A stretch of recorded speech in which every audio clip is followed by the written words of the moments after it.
World war Hulk versus X Men के last episode में हमने देखा था कि हल्क जो है सारे एक्समैन से बहुत ज़बरदस्त तरीके से लड़ रहा होता है, यहाँ तक कि वुल्वरीन, साइक्लॉप और इस तरह के मेन बड़े बड़े एक्समैन भी जो है उसके सामने नहीं टिक पाते ज़्यादा देर। तो तभी हम देखते हैं कि एंट्री होती है वहाँ पे जगरनॉट की, लेकिन जगरनॉट उसके सामने 2 सेकंड भी नहीं टिक पाता। और तभी एंट्री होती है फिर दुनिया के बच्चे कुछ जितने भी एक्समैन होते हैं, एक्सकैलिबर वगैरह जो भी कोई होता है, वो सब वहाँ पे चार्ल्स एक्सेवियर की मदद करने के लिए पहुँच जाते हैं। अब आगे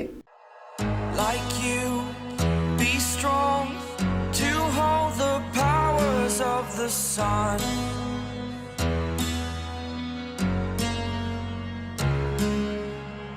To dream, believe in strength. Now I'm the only one, only one.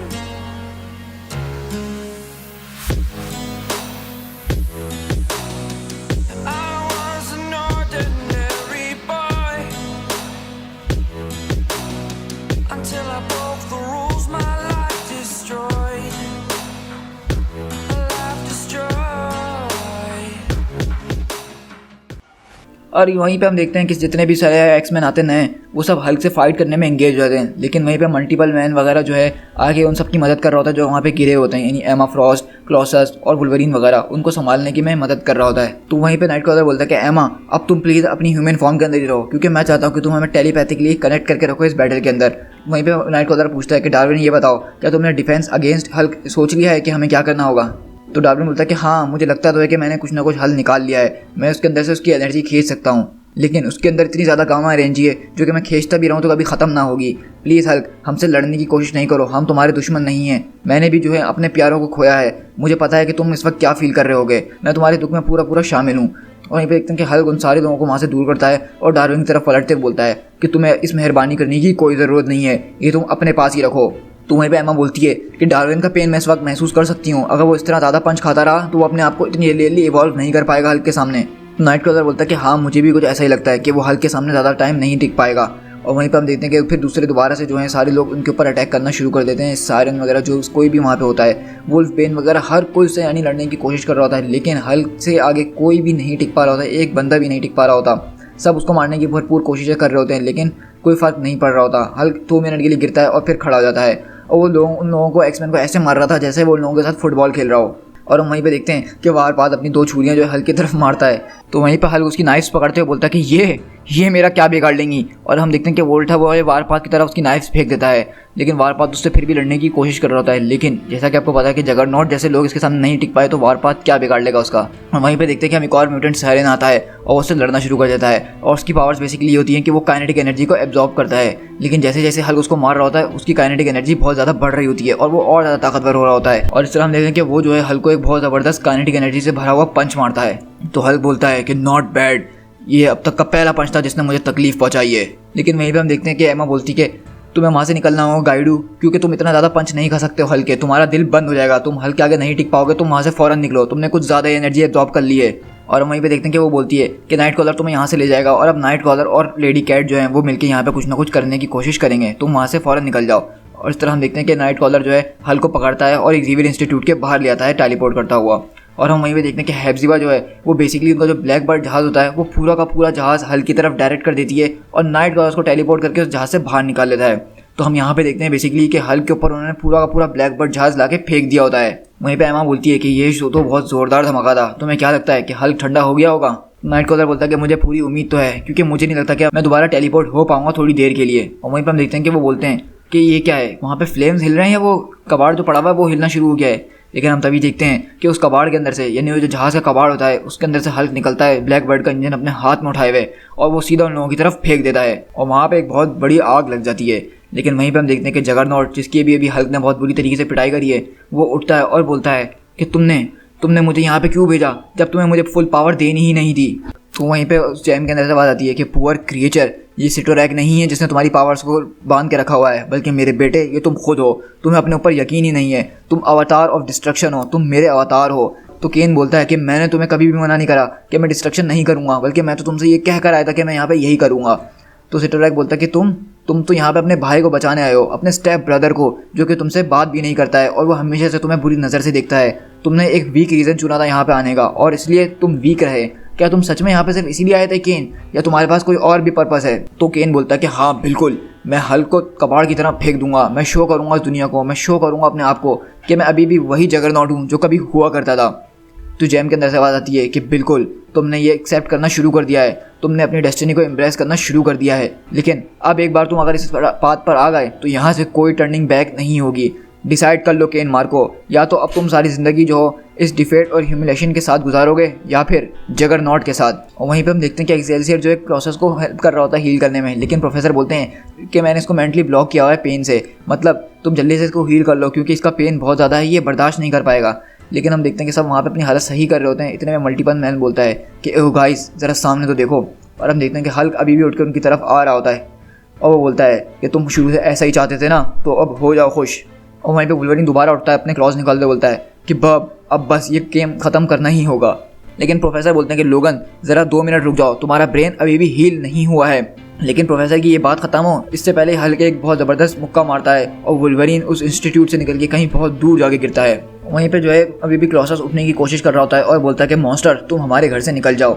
लेकिन हल्क बोलता है कि तुम्हें शर्म आनी चाहिए एक्सेवियर, कि तुम हर एक बच्चे को अपने रास्ते में मरवा रहे हो, यहाँ तक कि वो अब क्रॉल करने लग गए हैं सिर्फ। तो एक्सेवियर बोलता है कि मैंने तुमसे पहले भी कहा था हल्क कि मैं सरेंडर कर चुका हूँ। लेकिन वहीं पे बोलते हैं क्लॉसस वगैरह कि प्रोफेसर हमने भी आपसे कह दिया है कि ऐसा पॉसिबल नहीं हो सकता है। तो वहीं पे पीछे से आवाज़ आती है कि इस बुढ़े गंजे को यहाँ से जाने दो, हल्क तुम्हारे सामने अभी भी एक बिजनेस बाकी है जो तुमने अभी तक पूरा नहीं करा। तो हल्क पीछे पलट के बोलता है कि कौन है ये, कौन है जिसने मुझसे ये कहा? तो वहीं पीछे हम देखते हैं आग में से एक आदमी आ रहा होता है और बोलता है कि ये मैंने कहा है, हो सकता है कि तुम मुझे अब पहचान जाओ क्योंकि मैं हूँ जगरनॉट। और हम यहाँ पे देखते हैं जगरनॉट बेसिकली अपनी जो है फुल पावर, फुल आर्मर और फुल स्ट्रेंथ के अंदर आ चुका होता है, जैसे वो पहले कभी हुआ करता था। और फिर हम यहाँ से देखते हैं वो ज़बरदस्त फाइट जिसका आप सबको इंतजार था, जो कि जगरनॉट और हल्क के बीच में शुरू होती है। और हम यहाँ पे देख सकते हैं कि जगरनॉट और हल्क के बीच बहुत बढ़िया फाइट हो रही होती है। एक मुक्का जगरनॉट मारता है तो दूसरा मुक्का हल्क मार रहा होता है, मतलब यहाँ पे टक्कर की फाइट हो रही होती है। और आप देख सकते हैं यहाँ पे कि ये फाइट किस तरह से चल रही है, मैं इसको वर्ड्स के अंदर तो बता ही नहीं सकता हूँ। लेकिन इनकी फाइट इतनी ज़्यादा खतरनाक हो जाती है कि वहाँ के आसपास में जो है शॉक वेव्स पैदा होना शुरू हो जाती हैं, वहाँ पे अर्थक्वेक्स आना शुरू हो जाते हैं। इन दोनों की इतनी ज़्यादा खतरनाक फाइट होती है। वहीं पर जगरनॉट बोलता है कि हम ये डांस पहले भी कर चुके हैं हल्क, और तुम जानते हो कि मैं जीत गया था। हल्क बोलता है कि ऐसा हो ही नहीं सकता, जो हुआ था उसको भूल जाओ, अब की बात करो। अब मैं वो नहीं रहा जो कि मैं पहले हुआ करता था, अब मैं बहुत ज़्यादा ताकतवर हो चुका हूँ। लेकिन हम देखते हैं इस तरह नीचे इंस्टीट्यूट के अंदर वो जो है वहाँ पे शॉक वेव्स आने की वजह से वो जो है वहाँ का स्ट्रक्चर हिलना शुरू हो जाता है। तो प्रोफेसर आते हैं और बोलते हैं कि केन ये सब रोक दो, तुम जो फाउंडेशन को हिला रहे हो ये पूरा का पूरा मेंशन यहाँ पे गिर जाएगा। तो हल्क बोलता है कि जैसा कि मैंने पहले कहा था कि मेरे पास पूरा दिन नहीं है तुमसे लड़ने के लिए, और उसको वो घुमा देता है और बोलता है कि तुम बोलते हो ना कि जगरनॉट को कोई चीज़ नहीं रोक सकती, तो ठीक है चलते ही रहो और कभी रुकना नहीं। और इस तरह हम देखते हैं कि वो जगरनॉट का डायरेक्शन चेंज कर देता है। अब हम बेसिकली देखते हैं कि जगरनॉट जो है उस दूसरे डायरेक्शन में भागना शुरू कर देता है, क्योंकि जगरनॉट की यही पावर है। उसको इसलिए कहते हैं द अनस्टॉपेबल जगरनॉट, क्योंकि एक बार अगर जगरनॉट भागना शुरू कर दे तो वो रुकता नहीं है जब तक कोई चीज़ उसके सामने आकर टकराए ना। और इस तरह हम देखते हैं कि जगरनॉट भागता ही रहता है। तो यहाँ पे भी हमने देखा कि हल्क ने बहुत ज़बरदस्त मूव इस्तेमाल करा जगरनॉट से बचने के लिए और अपना टाइम बचाया।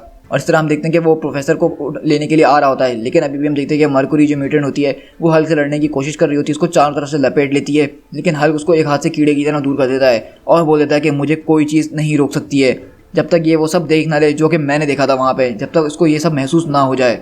और इस तरह हम देखते हैं कि वो उसको उठा के वहाँ से बाहर फेंकता है और प्रोफेसर उसको बचाते हुए आते हैं। और हम देखते हैं कि बाहर यहाँ बेसिकली एक्समैन का जो ग्रेवयार्ड होता है वो यहाँ पे होता है, और वो बहुत मुश्किल से रो रही होती है और बोलती है कि हल्क तुम बात कर रहे हो सफरिंग की, ज़रा अपने चारों तरफ देखो हमने क्या क्या खोया है। और वो बताती कि लॉरी कॉलिंस जो है ये हमारे साथ पढ़ती थी, ये हमारे साथ खेलती थी, इसकी सर में गोली लगी और वो सिर्फ 16 साल की थी।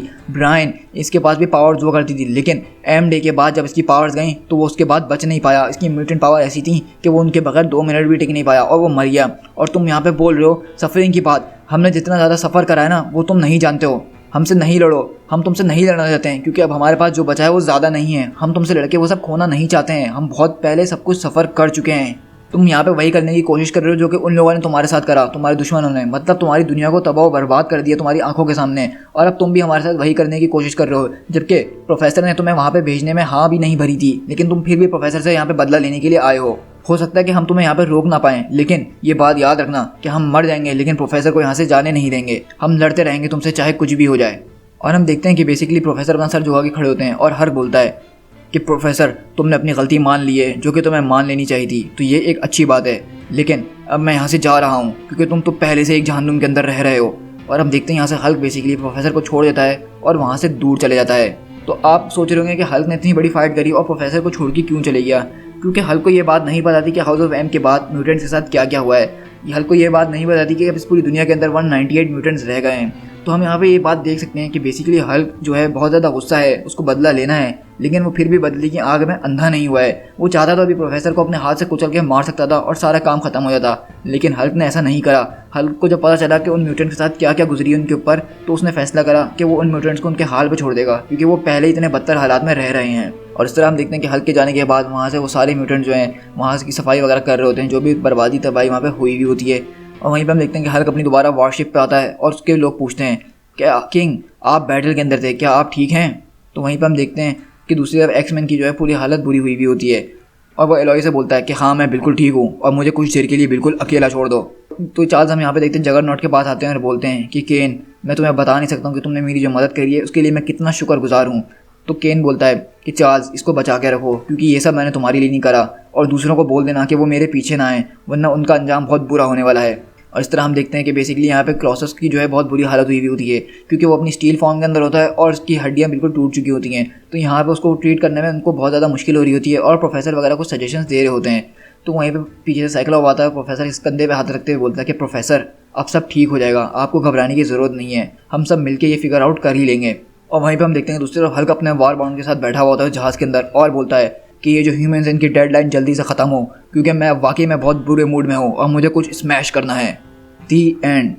सो गाइज यहाँ पे हमारी world war Hulk versus X Men की सीरीज़ का ख़त्म होता है, जो कि 3 इश्यूज़ के अंदर थी। और हमने बेसिकली यहाँ पे सिर्फ एक्समैन के रिलेटेड ही वीडियो देखी, क्योंकि हमें ये पता था कि वर्ल्ड वॉर हल्क की सीरीज़ के अंदर एक्समैन गायब थे। तो एक्समैन गायब थे तो क्यों गायब थे, और हल्क उनसे दरअसल पहले निमट चुका था, क्योंकि उस हल्क ने पहले फैसला कर लिया था कि वो चार्ल्स ज़ेवियर या म्यूटेंट्स या एक्समैन को जो है इस मामले में नहीं घसीटेगा, क्योंकि उसको जब पता चलता है कि हाउस ऑफ एम के बाद उनकी क्या हालात हुए हैं, वो सिर्फ 198 म्यूटेंट्स रह गए पूरी दुनिया के अंदर। तो हल्क इस बात का फैसला करता है कि वो उनको उनके हाल पे छोड़ देगा, क्योंकि वो पहले ही इतने बुरे हालात में हैं। और इस तरह हम देखते हैं कि वर्ल्ड वॉर हल्क की स्टोरी अब यहाँ से आगे कंटिन्यू होगी। तो लेकिन अभी वर्ल्ड वॉर हल्क की स्टोरी आप लोगों ने तो देख ली होगी, तो कोई मसला नहीं है। लेकिन अब जो मैं नेक्स्ट स्टोरी यार शेयर करूँगा वो वर्ल्ड वॉर हल्क की स्टोरी से रिलेटेड होगा, लेकिन उसमें हम दूसरे कैरेक्टर्स के पर्सपेक्टिव देखेंगे, जैसे कि हरकुलिस, अमेंडा जो, शी हल्क और बहुत सारे दूसरे कैरेक्टर्स, जो कि मैं पूरी उम्मीद करता हूँ कि आपको वो सीरीज़ बहुत ज़्यादा ज़बरदस्त लगने वाली है, क्योंकि उसमें one of the my favourite character Hercules मौजूद है और वो कैरेक्टर मुझे बहुत ज़्यादा पसंद है। तो इसलिए वो सीरीज़ मैं आप लोग के साथ ज़रूर शेयर करूँगा इसके बाद। सो गाइस इस सीरीज़ के अंदर भी हमने बहुत ज़्यादा ज़बरदस्त सीन देखे। हमने यहाँ तकरीबन जितने भी एक्समैन हैं जो जिनको आप जानते हैं, मतलब उन सबको हल्क से लड़ते हुए देखा। खासतौर पर वुल्वरीन और हल्क की जो फाइट है वो तो सदियों से चलते हुए आ रही है और वो कभी ख़त्म भी नहीं होने वाली। लेकिन हमने देखा कि हल्क इस बार बहुत ज़्यादा ही गुस्सा था, वुल्वरीन उसके सामने ना होने के बराबर था। यहाँ तक कि जो अनस्टॉपेबल जगरनॉट वो भी ज़्यादा टाइम हल्क के सामने नहीं टिक पाया, जबकि आखिर में जगरनॉट उसको अच्छी टक्कर दे रहा था, लेकिन हल्क ने अपना दिमाग चलाया और उसका डायरेक्शन चेंज कर दिया और इस तरह वो भागता ही रहा। तो हम देख सकते हैं कि चार्ल्स ज़ेवियर ने यहाँ पे एक अच्छा मूव ये उठाया कि उन्होंने अपनी गलती एक्सेप्ट कर ली, जबकि दूसरी तरफ हमने देखा था कि चार्ल्स ज़ेवियर के अलावा जो दूसरे इल्यूमिनाटी के मेंबर थे उन्होंने अपनी गलती एक्सेप्ट नहीं करी थी। और वजह ये भी है क्योंकि चार्ल्स ज़ेवियर उस वक्त मौजूद नहीं थे जिस वक्त उन्होंने ये वोट दिए थे। मेरे ख्याल से अगर चार्ल्स ज़ेवियर उस वक्त वहाँ मौजूद होते तो वो भी हल्क को बाहर निकालने के ही बारे में वोट करते। लेकिन अब जैसा कि चार्ल्स ज़ेवियर के सामने सारी सिचुएशन आ गई थी, उनको पता था कि उनके वोट की वजह से क्या कुछ हो सकता था, तो इसलिए उन्होंने शायद अपनी गलती मान ली। और मुझे भी ऐसा ही लगता है कि इल्यूमिनाटी ने जो हल्क के साथ करा था वो ठीक नहीं करा था, क्योंकि हल्क को इस तरह दुनिया से निकाल देना ये कोई हल नहीं था, बल्कि इसका हल ये होना चाहिए था कि वो लोगों को मिलकर इसके ऊपर रिसर्च करनी चाहिए थी और शायद इसको क्योर करने की और ज़्यादा कोशिश करनी चाहिए थी। और हल्क ने जो सहा है उस प्लेनेट के ऊपर वो सब हम प्लेनेट हल्क की सीरीज़ में देख ही चुके हैं। तो यहाँ पे मैं आप लोगों का ओपिनियन लेना चाहूँगा कि हल्क ने वाकई में क्या वर्ल्ड वॉर हल्क का इवेंट में ये सब जो किया है वो सही किया है, या फिर उसने बहुत बड़ी गलती करी है और वो सारे लोग इनोसेंट थे। तो मुझे ये बात आप कमेंट में ज़रूर बताइएगा, मैं आपके कमेंट्स का वेट करूँगा। सो गाइस इस वीडियो को जल्दी से लाइक कर दीजिएगा, अपने दोस्तों के साथ शेयर करिएगा और मेरे चैनल को सब्सक्राइब कर लीजिएगा, ताकि आप इसके आगे की कॉमिक बुक सीरीज़ को कंटिन्यू रख सकें। और साथ में बेल आइकन ज़रूर दबाइएगा, क्योंकि जब भी मैं नई वीडियो डालूँ तो उसका नोटिफिकेशन आपको फ़ौरन से मिल जाए। सो गाइस मिलते हैं अपनी नेक्स्ट वीडियो में किसी और कॉमिक बुक के साथ। Till then thank you so much.